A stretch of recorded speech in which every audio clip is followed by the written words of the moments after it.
Alexandria was not like other cities. It sat on the northern edge of Egypt, where the Mediterranean met the Nile Delta. A city of wide, marble-paved boulevards, towering limestone buildings, and a harbor so busy you could hear it from a mile inland. Ships from Greece, Rome, Persia, Carthage, and India docking every single day. Merchants unloading silk and spices and grain. Scholars stepping off boats with scrolls tucked under their arms. The streets smelled of salt water and cedar wood and fresh bread. Children ran barefoot between market stalls. Astronomers argued about the movement of stars in open courtyards. Physicians debated the nature of the human body in the shade of colonnaded walkways. This was the most intellectually alive city on Earth, and at its center stood the library. Built around 300 BC, the Library of Alexandria held somewhere between 400,000 and 700,000 scrolls. Every piece of written knowledge in the known world under one roof. This was humanity's entire accumulated memory in one building. And then people started destroying it. Not once, not in a single dramatic fire. Again and again and again. The first blow came in 48 BC.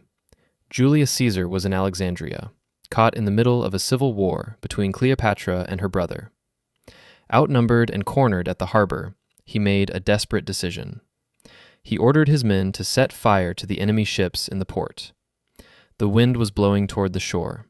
The flames jumped from the ships to the docks, from the docks to the warehouses, and from the warehouses to the buildings lining the harbor. The library's daughter branch, the Brucheon, caught fire that night. Tens of thousands of scrolls turned to ash before dawn. Caesar wrote about the battle in his memoirs. He did not mention the library once.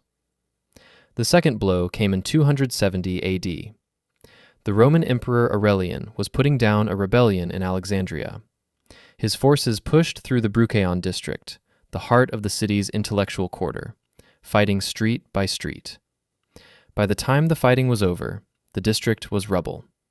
Whatever had survived Caesar's fire did not survive Aurelian's soldiers. The third blow came in 391 AD, and this one was not an accident. The Roman Emperor Theodosius had declared Christianity the official religion of the empire. His bishop in Alexandria, Theophilus, took that declaration as a mandate. He led a mob through the streets of Alexandria to the Serapeum, the great temple complex that housed what remained of the library's collection.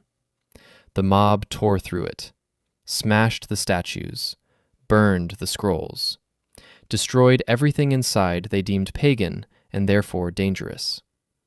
This was not war. This was not accident. This was chosen. The fourth blow came in 415 AD, and it had a name. Hypatia was the last great scholar of Alexandria, a mathematician, an astronomer, a philosopher. She was the living embodiment of everything the library had stood for, the unbroken chain of knowledge passed from scholar to scholar across 7 centuries. One afternoon, a Christian mob dragged her from her chariot in the street. She was stripped. She was murdered. Her body was burned. Nobody was punished. With her death, the chain was broken. There was no one left to carry what remained forward.